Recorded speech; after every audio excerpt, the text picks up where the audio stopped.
Even though the trucker convoy and the Emergencies Act is long behind us, there are still Canadian activists being debanked.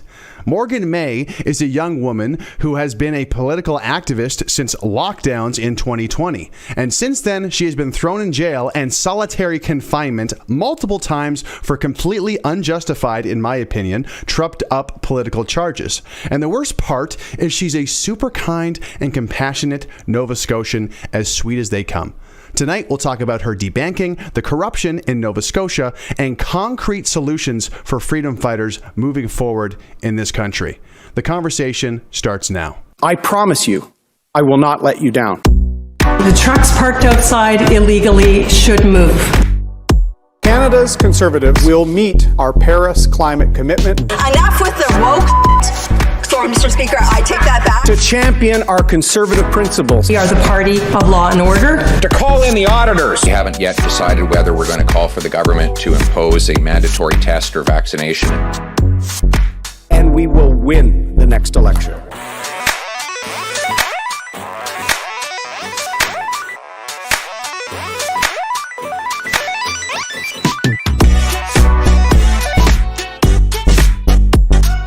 Canada must not ignore the reality of climate change.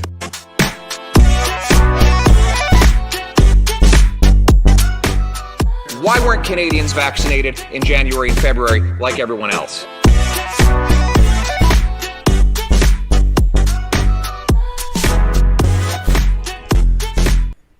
Welcome, everybody, to Controlled Opposition, episode 22. I am your host, Greg Wycliffe, and with me tonight is a very special dissident and political activist. She's been active since the beginning of lockdowns, since the original emergency that was going on, and she has also been thrown in jail for a lot of BS reasons, which we're going to go over tonight, and she's recently been debanked. She's been known as the Queen of Diagolon, the one and only Morgan May. How are you doing this evening, ma'am? Ma'am, I'm good. How are you doing? Thanks for having me. Yeah, of course. No, it's my pleasure. I saw a couple of weeks ago that you were, another person, another vocal Canadian, another activist or dissident being debanked. And no one doing anything about it. It's like you're kind of out there on your own, fighting. You're the only one who's going to save yourself in this situation, right? So it's pretty crazy. But yeah, no, you're the first person who reached out for comment. I haven't heard from the mainstream media for some reason. You don't say. Wow. But tonight we will be talking about the debanking. We'll be talking about these other crazy charges that you've gotten. Jeremy McKenzie is a regular co-host on the show Controlled Opposition. We've obviously kind of talked about his charges, but one of your charges is arguably even crazier.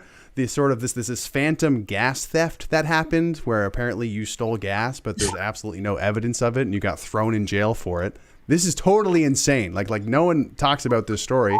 It's totally nuts. We'll be talking about that. And then also just the state of politics in Nova Scotia, how crazy and corrupt it is, and how it sounds like you have a good kind of finger on the pulse of Nova Scotia, who's actually doing stuff, who isn't doing stuff, and potentially some concrete plans for yourself or freedom fighters to actually get something done to move things in a positive direction, which I'm very excited about. But to get things rolling here, I wanted to first ask, I like to ask people their first time on the show, engaging with Canadian politics and actually following it, it's a rare thing. A lot of Canadians don't care, especially in Nova Scotia, I'm sure. They're close to trailer park boys or what have you. But, we're a minority of people who actually are paying attention and caring about politics. And sometimes we inevitably find out that, a lot of these politicians don't have our backs. Liberal, conservative, orange, whatever it is. What was that experience like for you, Morgan, to initially start following politics and kind of trying to look up to the politicians and finding that, oh man, this is not looking too good? What was that experience like for you? Yeah, I guess growing up, my father was always very interested in politics, and so the news was on 24/7 growing up. I was always interested, but honestly, until the scamdemic, I did not delve too deep into politics. And then I realized I haven't been really paying close enough attention to what is going on in Canada, and clearly it's getting completely out of control. So I did start paying closer attention, especially in Nova Scotia, to what was going on. Yeah, but really around the world, it all seemed to be a similar narrative. So yeah, and you're certainly not alone. You know, a lot of people came into the fold, got red pilled very quickly during that time. And yeah, I'm just thinking of like specifically, there was like a new wave of like new like PPC candidates who came out of the woodwork in 2021 because they were like the only party who were against like all the lockdowns and stuff. And it's always great to see just like bright people getting involved, who actually care and who actually do stuff to move the needle. And you know, you're a great addition to Canadian warriors who are trying to. And the funny thing about it too is, or at least I'm not sure if you can relate to this, but you know, I remember when I was first at the PPC convention in 2019, there's all these like, you know, very naive Canadians who know nothing about politics who are like, hey, you know, we're like totally new here. And we have no idea how deep and dark and disgusting it's going to get, but we're still there anyway because we know it's the right thing to do. Did you have a similar experience in terms of like, okay, cool, like my vote matters, my voice matters, like politicians are going to listen to me, right? yeah, so I also grew up on George Carlin. So I think he had a spiel at one point where he said, I don't vote, and therefore I am not a part of the problem, and you can't blame me because, you know, and I always thought that was interesting, to the point where one year I did throw my vote. I can't remember which election that was, but I remember they had the Dominion, the voting machines. And because I threw my vote, it made a weird sound. And they came up to me and they were, you know, in front of everyone, and they were like, oh, I think you accidentally threw your vote. And I said, no, I did it on purpose, but now everybody knows how I voted, which I don't feel great about. And then because they wanted me to explain why I did that, you know, this was at a polling station. We're correct. Yeah, like singling you out. Yeah. That's crazy. Yeah. Just for some reason, it made a different sound. I suppose the idea was that in case you messed up your vote, it would make that sound, or I don't know, but yeah, I was uncomfortable with the way that went down. It was the only year I threw my vote, and not because, you know, I mean, now I'm very vocal about who I'm voting for or if I choose to vote or not. But at the time, I definitely wanted to keep that more to myself. Yeah. And I mean, you have dealt with, you know, obviously I'm friends with Jeremy. I know about the situation that's been going on between you two for the past year, since the convoy especially. And I really, you know, you have such a sweet demeanor still, despite all this insanity. And you guys have just been through so much chaos and bullshit. And to the point where it's like, oh, you know, there's no politician, there's no official opposition talking about what's happening to me. It's like, it's not even happening. I'm totally used to that now. Was that always the case? Was there a time when you kind of had you thought there was going to be more faith or more sort of like, I don't know, activity? You thought someone was going to care, like surely, like during the trucker convoy, for example, or when you got thrown in jail, the first time outside of the Nova Scotian chief medical officer's house when you were protesting out there with a group of people. So maybe I should actually summarize that story really quickly. You guys were outside the chief medical officer's house. This was after the trucker convoy because Nova Scotia decided we're going to keep mask mandates for children. And there was a group of you who said that's BS, and you protested peacefully outside the chief medical officer's house. There was even, if I'm not mistaken, RCMP officers there monitoring it to make sure everything was all cool. You know, people there with signs, whatever. And after this protest, shortly after, 2 people got thrown in jail. Happened to be you, happened to be Jeremy, and you guys even got to go into solitary confinement after that as well. Is that right? Yeah, that was a 4-day solitary confinement stint. Yeah, essentially, and that was not the first time that we had protested in that location. It was actually the second time. So we did so in September. I can't even remember why, to be honest. And then the second time in March. The first time around, there were negotiators. I expected kind of more of the same the second time around. That did not happen. And sorry, what do you mean? What do you mean? Sorry, what do you mean by negotiators? Yeah, and I don't even know who sent them, but essentially they were the middleman, the communication between the protesters and the chief medical health officer. So we would relay our concerns, or if they had questions, how late do you plan on staying, things like that. The problem was that we tried emailing, calling, reaching out to our MLAs, protesting at Province House and at different officials' places of work, but a lot of the time they would be working from home, and so we're yelling at an empty building because COVID, and so yeah, definitely the second time around felt more intense, and the police were seemingly trying to escalate the situation. I think I have a live video, or I was live streaming at the time, where I called an officer out. I think it was the sergeant who, I said, I'm here, I'm trying to de-escalate this situation, and I feel like you're trying to escalate. All I'm trying to do is, you tell me if I'm doing anything illegal, and I'll refrain. Or, like there were things, they wanted us to turn our music down, or at one point we were apparently laughing too loudly, so we quieted down. Not allowed. No laughing. No fun. No fun. Masks on. No fun.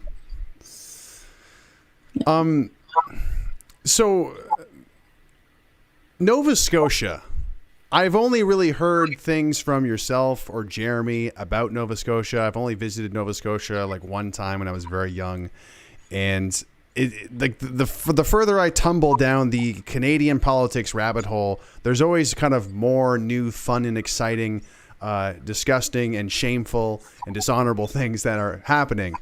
And I feel like the more I hear about what's happening in Nova Scotia, it's like, wow, you guys have your own totally different funhouse of bullshit to deal with.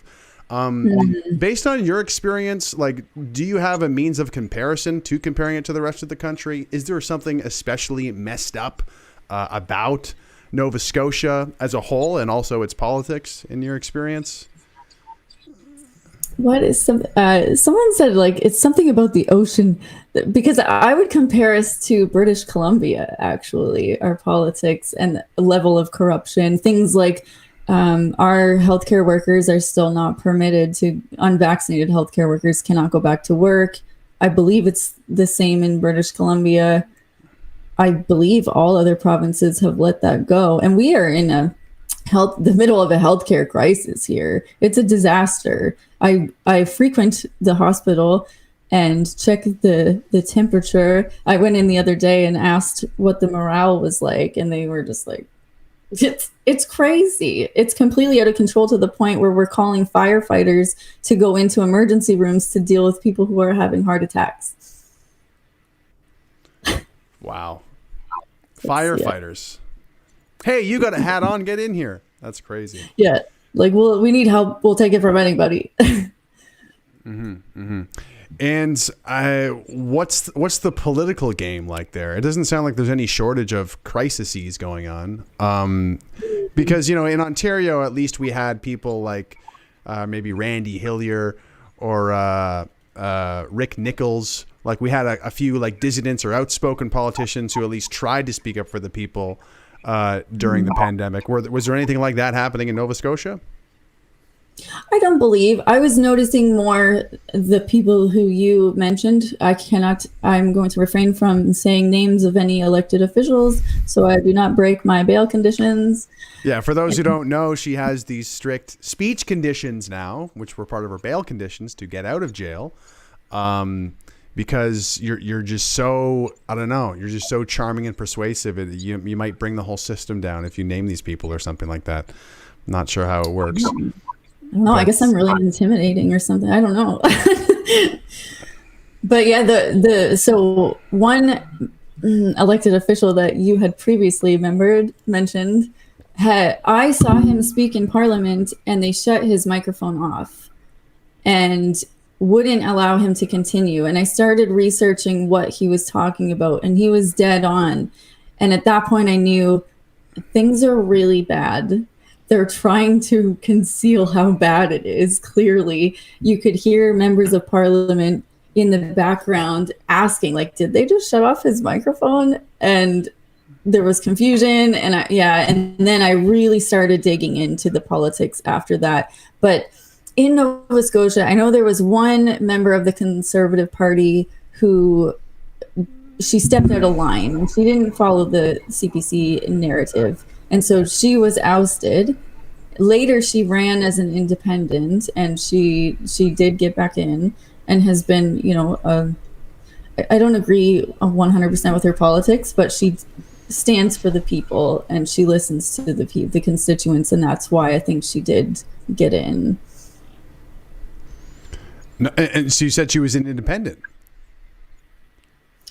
Correct, because she was, she could no longer be a part of the Conservative Party. I believe it was during the border lockdown. She was trying to help get the boundary between New Brunswick and Nova Scotia. She was trying to help open that.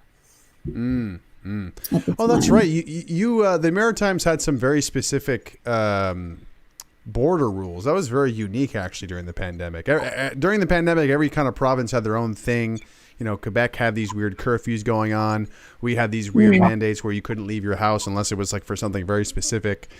And I think it was Nova Scotia and New Brunswick, like just simply driving in and out of the province. There was all these stipulations.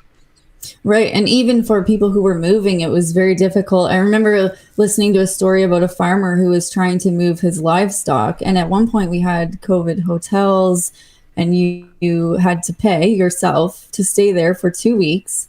And I don't know what you're supposed to do with your livestock in the meantime, if they're supposed to hang out in the parking lot or what have you. But it was not, I was trying to get into the province to help my family at the time, just with some mental health issues. And then also my father passed away shortly before the pandemic started. And I was not able to go down, have a funeral, help, deal with his belongings, sell the family home. And so I was trying very hard to find loopholes to get in and out. I was watching Chris Guy's videos at the time and paying attention to how he was, using the passport to travel, because we have like a mobility rights, obviously, in our Bill of Rights. And but I was trying to do it, go through the proper channels. Like at one point, you could ask the government for special requests to get in, or for work, you could get, I think they called it a green card. Wow. Yeah. And then Red Cross stepped in, and every time it was just roadblock after roadblock, and I could not get into the province. So then I had, there was a back road in basically, and there were so many vehicles taking the back road in and out of New Brunswick. The only problem was that I was trying to get to my hometown of Grand Manan Island, New Brunswick. And so getting into New Brunswick was easy. Getting onto an island where everybody knows who you are, the population's about 2,400 people. They all knew I shouldn't be there. And so there was a lot of backlash. They wouldn't go to my mom to get their hair cut by my mom because they knew. Wow. So this wasn't even like a security thing on the ferry. This was like the social enforcement from people who were like, ooh, shouldn't be here.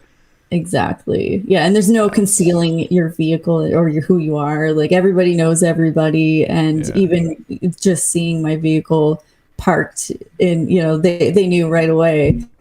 And there were kind of social repercussions for that. Wow. Speaking to that, just while we're still talking about Nova Scotia, we'll get on to the fire emergency apparently still going on. But one last question before that, this is kind of like a very generic question, but when it comes to Nova Scotians, like, is it a big hefty spoonful of political apathy for most people, where they really just don't care at all about what's going on for the most part? What's the generic flavor, would you say, of the average Nova Scotian when it comes to giving a shit about the politics in their province or their country? I would say it depends on what part. If you're in the city, it's very different from rural areas. But overall, I think people are so mentally checked out, and I do believe that most everyone has experienced a lot of trauma over the past 3 years, whether they, went against the narrative or if they were coerced into taking experimental drugs. Everyone's so traumatized and checked out and I speak to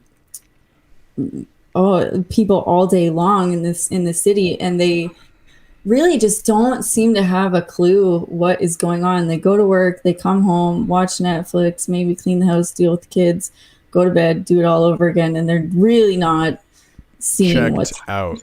Completely checked out. I mean, to a point, I was talking to a man last week, and he was referencing the chief medical health officer, and he could not come up with his name. And I'm thinking, he just ruled your life for 3 years and you don't even know his name. It just blows my mind. I don't know. Yeah. When someone is pressed, like if you like, is there a strong, like, a lot of liberal voters, a lot of conservative voters? Like, are there the types that are like super, like, ingrained into, like, yes, I'm a liberal, our family's always been liberal, is that a thing as well, where people are kind of mindlessly, they obey their party politics or whatever they were raised to believe? Yeah, it's pretty split. And actually, there's a lot of NDPers around here too, I find. But yeah, for the most part, people grow up, it's whatever their parents, it's kind of like religion. Yeah. I think, like, however you were raised, it's really hard to leave it's like a belief system, I guess. Yeah. Yeah. All right. Well, I want to play this clip here from Peter McIsaac. And essentially, I had Mark Friesen on the show some weeks ago. We were talking about the forest fires, the wildfires out west, and how it was really up to the citizens to try and protect their property. The city, the municipality, they weren't doing anything. They were actually almost preventing people from saving their own property from these wildfires. Set up this clip for us. Like, what can you tell me about Peter McIsaac? You said that there's still like an state of emergency going on right now in Nova Scotia about these fires, even though it's raining? So, yeah, right? It's rained for about a month. If you take a walk out in the woods, like, it is wet. The ground is wet, and we've had, like I said, about a month of rain, and he did extend. So each state of emergency gets extended by 2 weeks, and it was signed off on again today. And what does that mean for the citizens of Nova Scotia? I remember Jeremy made a clip of making fun of, you can't go in the woods. Is that part of the emergency measures? What else? That part thankfully has been dropped, and we are allowed to have fires again. So that's lovely. Which I don't understand why you can burn if there is a state of emergency. At the end of the day, it's so they can have overreaching powers, get more funding. I'm to the point where, okay, so I have like I'm going to block off part of it. But at the start of all this, I was very against the state of emergency in Nova Scotia. And so I set up a petition and block off all the signatures, but I did it the right way because at first we had a petition online that was 3,300 signatures. In Nova Scotia, they don't accept online petitions. So I got about 1,000 signatures in writing. And oh my God, now I'm going to lose my train of thought. Anyway, the whole point was that I feel very strongly that we need to end states of emergencies in general because they're going to be abused moving forward, whether it's for climate emergencies, what have you. They'll always come up with an emergency so that they can abuse powers. That's absolutely. I mean, for anyone from our perspective who's like truly saw what went on, yeah. For our safety, yeah, that sounds like BS. Oh, for our safety, yeah, that sounds like BS. And isn't it interesting that these fire lockdowns very much operate the same way, right? I'm trying to think of the other stuff. Oh, they want to do the 15-minute cities as well, having to do with climate change, which is like, hey, we want to track. It's all very congruent. It's all very the same. I'd vote for that. No more states of emergencies. How about no more states of emergencies until I don't know. More than just cases show up. You know what I mean? More than just little blots on it. Because they always show us some graphic on the news, and that's why it's an emergency, right? There's a whole bunch of red. There's red lines or red areas. Okay, state of emergency. You have no more rights. That's usually how it goes. Well, and I was thinking maybe if a war broke out, then we could have a state of emergency. But then they'll just create wars to push the state of emergency. I don't know. Yeah, that's a good point. So yeah, Peter McIsaac. Maybe I should just throw us into this clip. To get us up to speed, or could you give a quick introduction? Yeah. A lot of people saw my boyfriend Jeremy McKenzie's Omar Khadr protest video when he came to Dalhousie University a couple of years ago. It had over 10 million views before it was scrubbed from the internet, and that video was recorded by Peter McIsaac. He also recently uploaded this clip you're about to show that had well over 176 million views just on TikTok. So yeah, you can give it a go, I guess. Yeah, absolutely. And just to kind of summarize what's going on, this was from June 4th, 2023. So just over a month ago when the fires were raging. And he kind of gives a quick summary here of the situation. And then I immediately notified Natural Resources. Whoops, let's slow it down there. Wow, you're watching it at 2 times speed? Relax. Okay, I was on coffee at the time. Okay, here we go. Team. And then I immediately notified Natural Resources at Fire Control in Shuby. I contacted a local district supervisor, and they both notified me that the province wouldn't be interested in hiring on any retired staff to do work. So at the same time we were being told that, the Premier was begging for help on every newscast that he could get on. So I started that last Tuesday, and then I fought with the province on Tuesday, Wednesday, Thursday, and again on Friday, trying to get our guys put in key positions where they were needed throughout the province. And I got the same answer continually. Thank you, but no thank you. Finally, I got frustrated and went on talk radio on Thursday, and then I got a phone call from Shuby Radio that said, or not Shuby Radio, Shuby Fire Control, that they'd put my name on a list and the name of a few others. It was a polite way to say, look, we know you're making noise. Thank you, but no thank you. We're still not going to hire you guys to come fight fires. So, wow. So, yeah, I mean, he's offering retired firefighters to come and fight the fires. It's an emergency. And even on TV, they're like, it's an emergency. We need help. And then it's like, no, don't help. Don't help. We're going to let it burn. We're going to let it burn. And isn't that really just the attitude of like when push comes to shove? Like that's really the attitude of the political class, of these establishments, it seems. It's like, are you actually going to solve the housing crisis? It's like, no, we're just going to let it burn. We're going to let it get worse. Interest rates are 5% now. It's like, it's brutal. And that totally was not brutal. the only instance to My roommate was a volunteer firefighter. He was not able to find a way to volunteer. Like, there were a lot of roadblocks. It almost seemed like, like they wanted to let it burn, like you said. And so actually recently, most of your followers are probably familiar with Dr. Reiner Fulmick, and he caught wind of that video and reached out to Peter to learn more about the fires and discuss if there was, potentially a political solution. They did a podcast yesterday actually to cover it. I haven't had an opportunity to watch it yet, but he was very interested in what Peter's kind of political solutions were.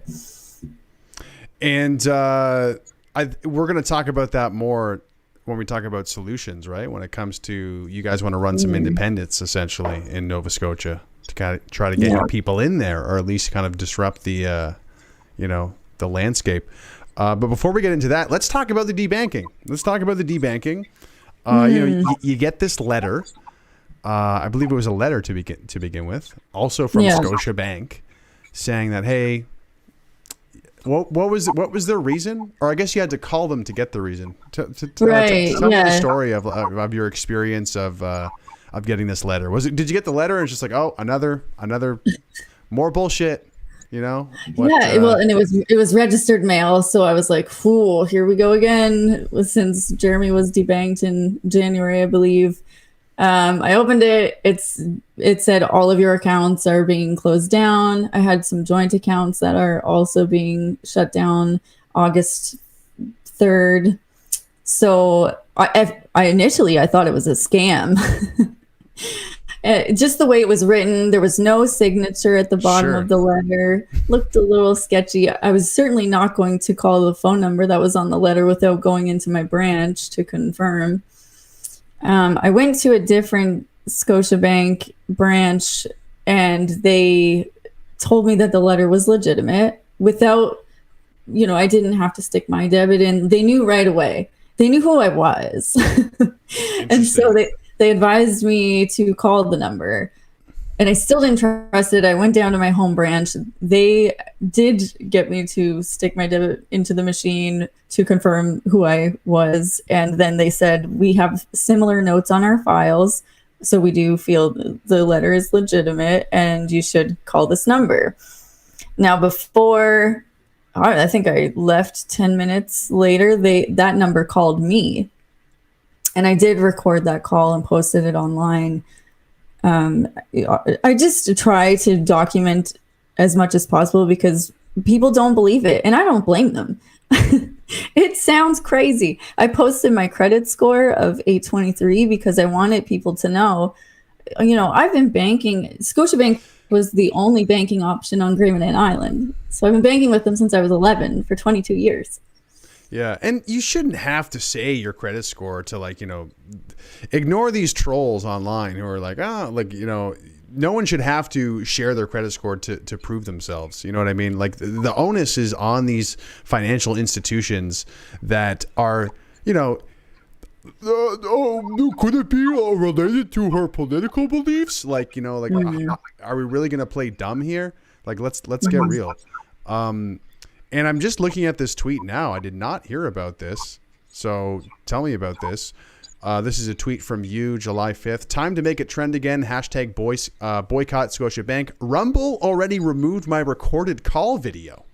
I have successfully re-uploaded it to Facebook for now. I can't believe I did not hear about this.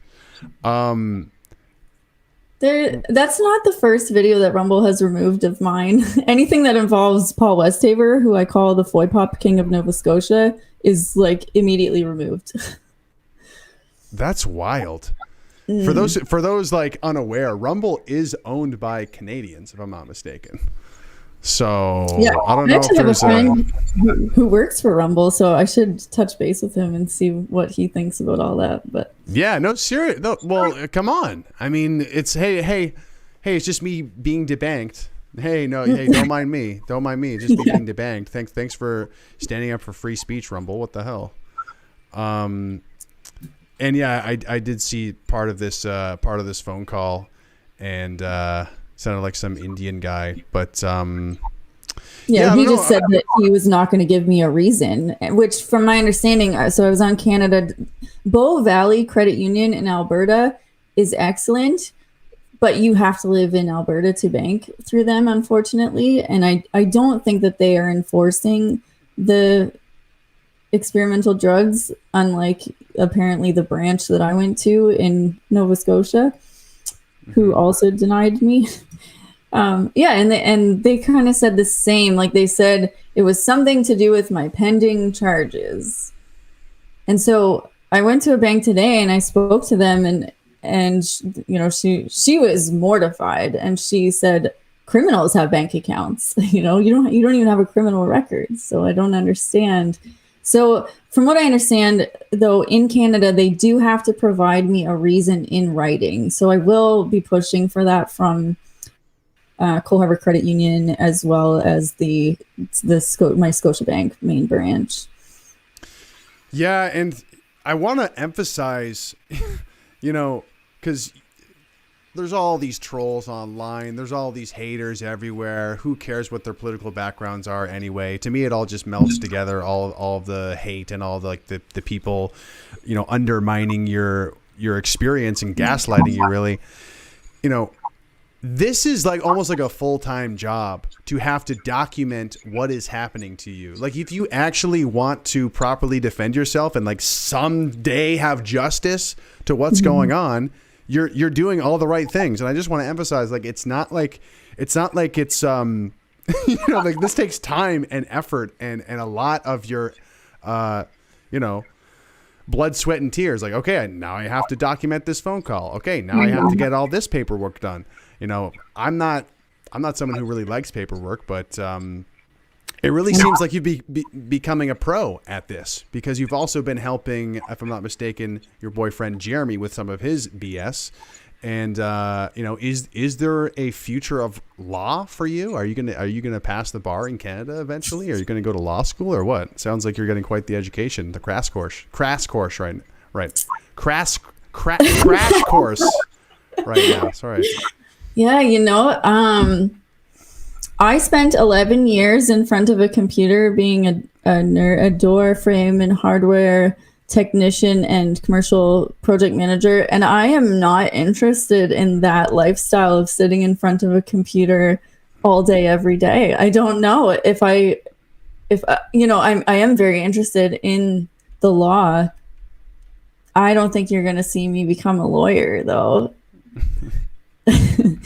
But what a great learning experience. And my lawyer did drop me for political reasons or what have you. If I wanted to be a dick, I could force him to represent me, but I obviously wouldn't feel that he was properly representing me if I made him do that. And so I'm done paying lawyers retainers just to have them drop me.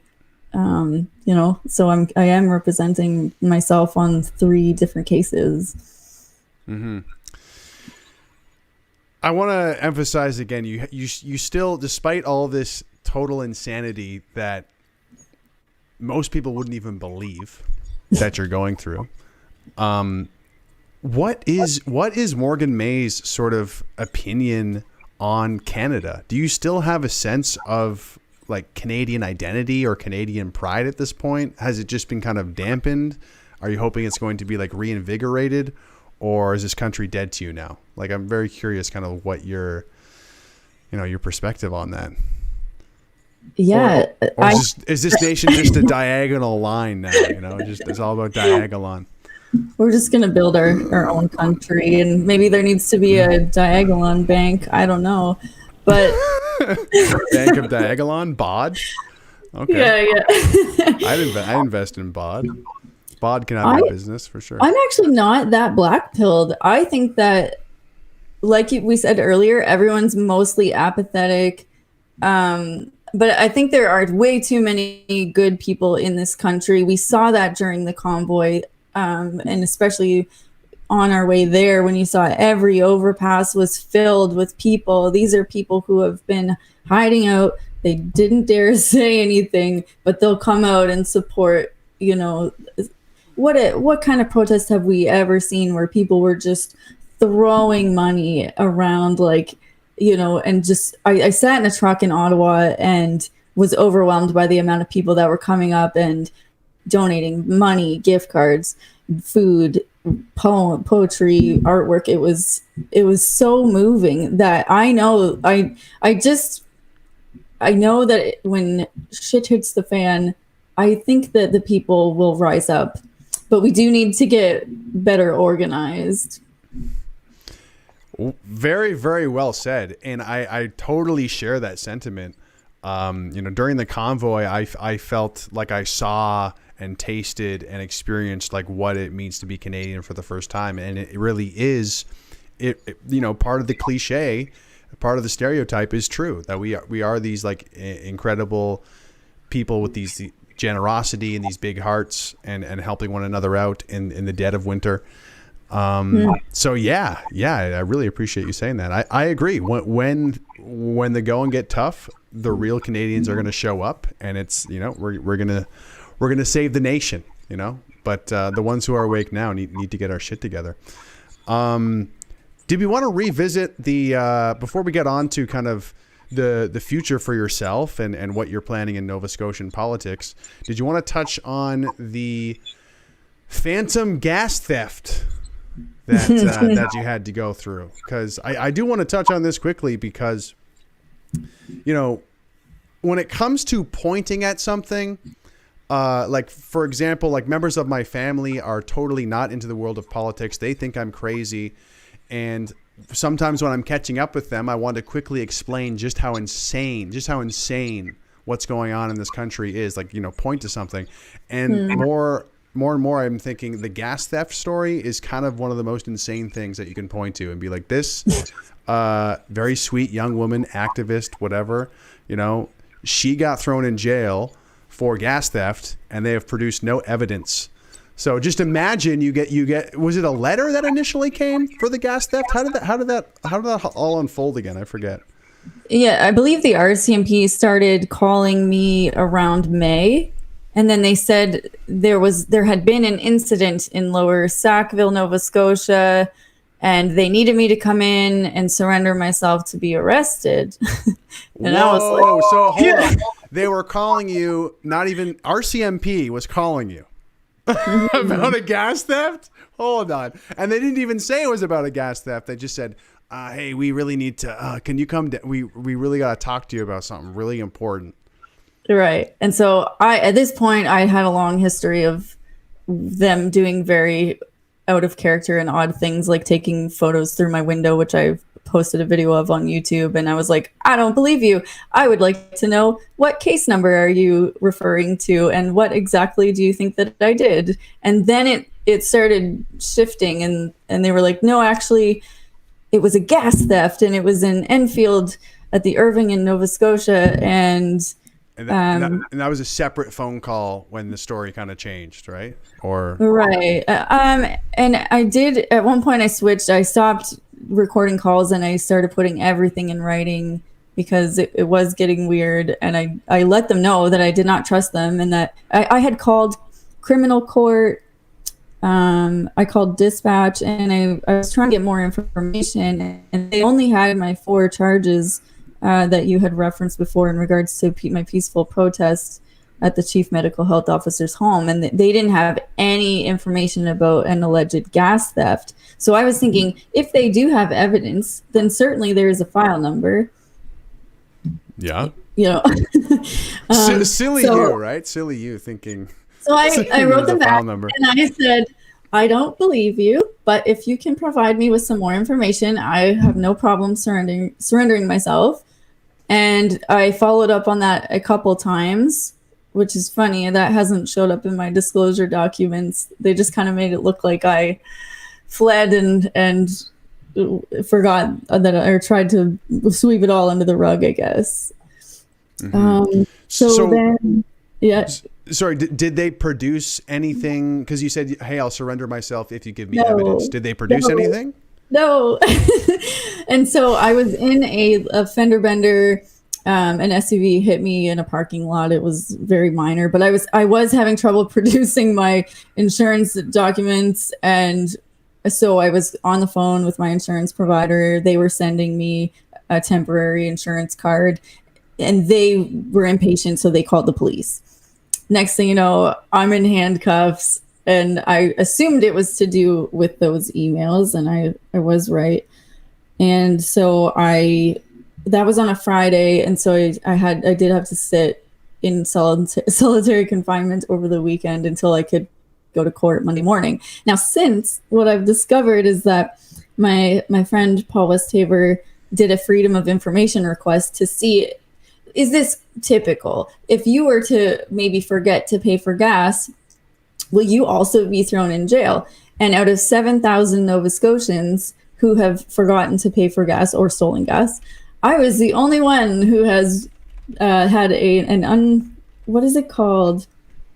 I'm not going to be able to come up with it, but the type of warrant that you have to go before a judge. The police are not permitted to release you. And I believe that was because I'm considered a person of interest. Lucky you. Lucky you. Wow. Once again, all because you don't want masks on kids. Totally insane. Totally insane. A little bit to do that, but also probably because I had whistleblowers and I was kind of exposing a couple of police officers who had been meddling in my life. So I kind of counter-meddled, and then I felt like this was retaliation, potentially. Right. And would you say that this debanking fits the same theme of that? Because your activism hasn't stopped, because this individual, the FOIPOP king, you're still working with this individual, if I'm not mistaken, to try and expose more information and corruption going on in Nova Scotia. Is that right? Correct. Yeah. And he's the one that started, it's called the Bottom 7-Eleven project that was initiated to start running independence. Before we get to that, maybe just let's talk about freedom of information requests real quickly for people who don't know, because this is, we're going to talk solutions for the rest of our chat here. And, obviously protests, that can be effective. But it's, you can only go so far with a protest, and a freedom of information request is something, it costs a little bit of money, but essentially it's the art of asking the right question to the right governmental body or institution, and they have to give you that information. Is that about right? And tell me about this, the FOIPOP king a little bit. Yeah, no, you got it. And so we have Paul Westhaver, who is the Nova Scotia FOIPOP king, and he had some training more or less on how to properly, because it is confusing. I've only done 7 myself, and I'll be honest, they're all about me. I needed information for my ongoing court battles. So it does cost $5 minimum per request, and depending on how complicated your request gets, it can go up from there into the thousands of dollars, apparently. And I think that in my mind, that's a roadblock as well. They are trying to stop Paul, and then his friend Shelley Hipson, I call the queen, the FOIPOP queen of Nova Scotia. She's probably posted about 70 FOIPOPs on her website. So it's shelleyhipson.ca. And really, nothing was adding up. And so she had a lot of questions, and you can get any government information through this method. And what a lot of government officials apparently don't seem to know is that their emails are also subject to being FOIPOPed, and their communications are subject. And so so that's all of their email correspondence. Correct. Interesting. So from my understanding from another whistleblower, there's a little bit of flailing going on right now, because they don't want people to see what they've been talking about the last few years. And now they know. If you want to know, you can just FOIPOP their emails. This is honestly, another reason not to be blackpilled. This is a very exciting time, I think, in Canadian politics, because people like yourself, Morgan, are starting to give a shit, and we are starting to kind of test these institutions, because it's almost like, because we've had the kind of like no offense to anybody out there, but we've kind of had a sleepy baby boomer generation here in Canada. Nothing has really affected the Canadian generation up here that much. Like we didn't even have the Vietnam War, for example. And so no one's really cared to, try and hold these corrupt politicians accountable. No one's really cared to do these freedom of information requests. No one's really cared to, do a trucker convoy in Ottawa, or in, Chris Sky's case, he's starting to question the integrity of elections and look into the potential of election fraud. Has anyone done that? Has anyone actually looked into this? So it is quite exciting, I think, that you're embarking down this path. And the idea of these, slimy people in suits, politicians squirming at these FOIPOP requests certainly makes me feel good. It fills my heart too. All right, so let's talk about the bottom 7-11. Is that am I getting that right? You did, yeah. And so the idea was that we would run at least 7 to 11 independents to steal votes away from the Conservative Party.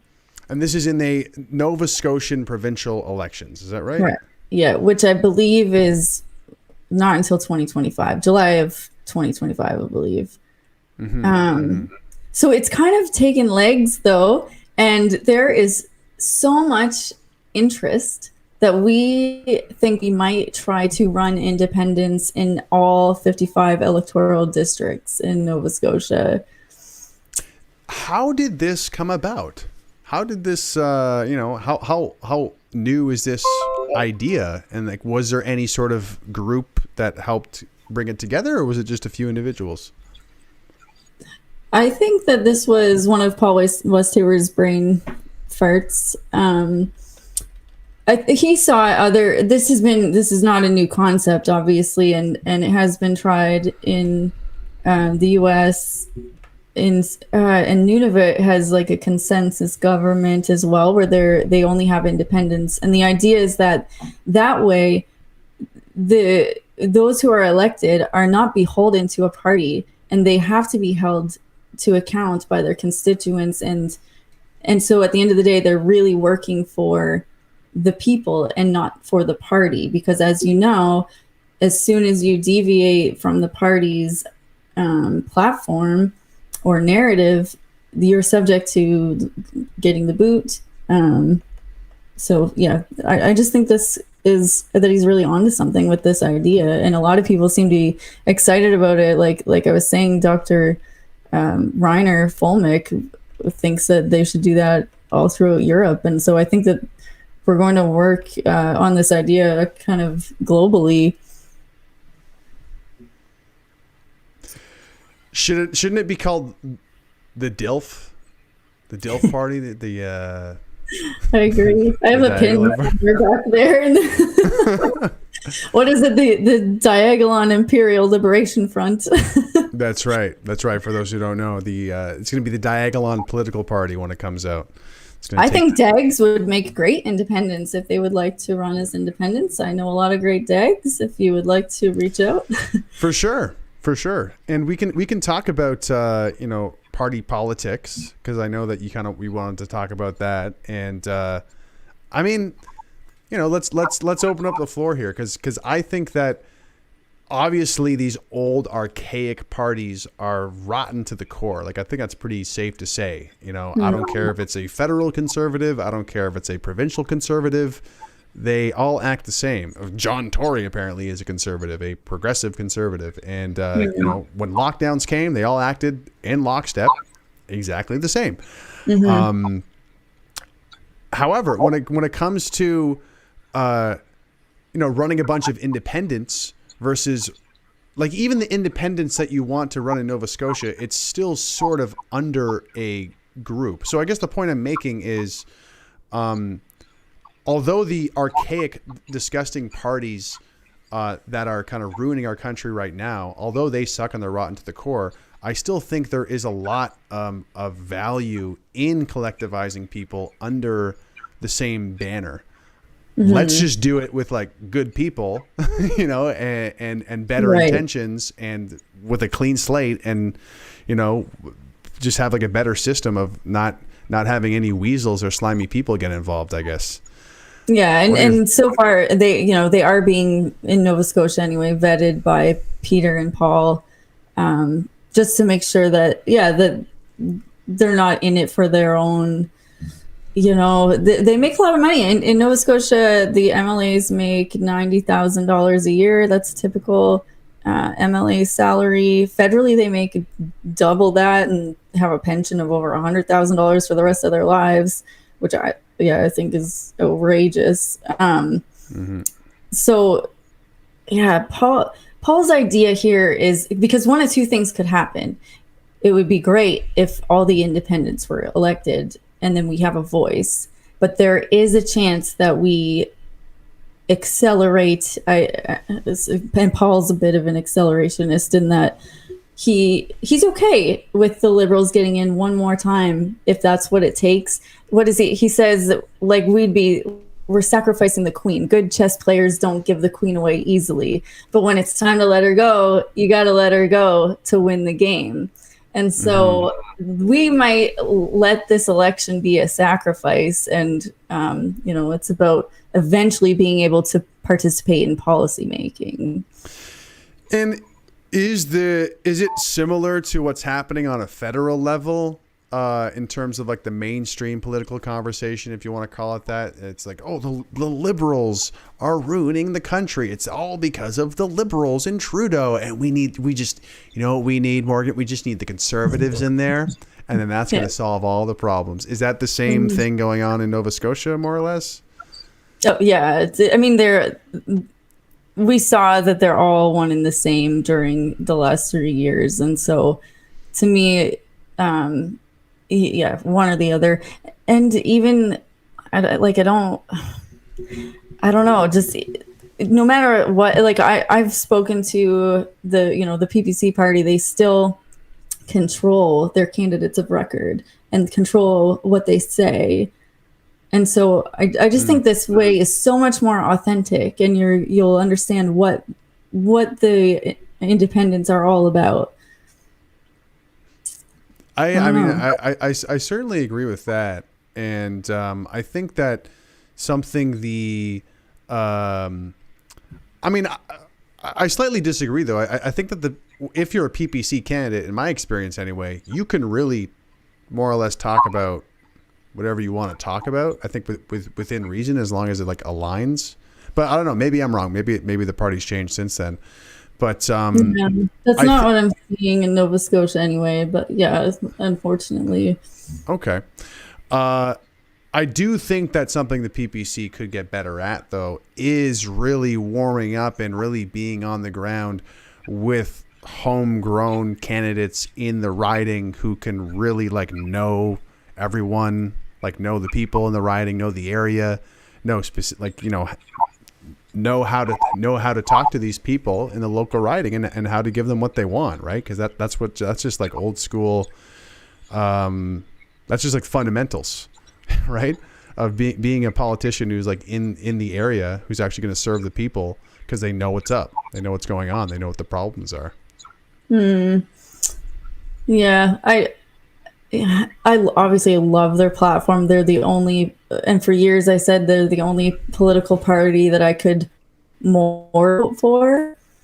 But I don't know. I do think that this plan, I can see with any party how easy it is for them to be corrupted and controlled. And like I said, personally, I have seen that in this province, unfortunately, even with the PPC party. And so, I don't know, we're basically like sending in vampires, like Paul said, to suck up all the votes. And I don't know, like we want the Conservatives to never be able to form a government in Nova Scotia ever again. And like after the mess that they've created.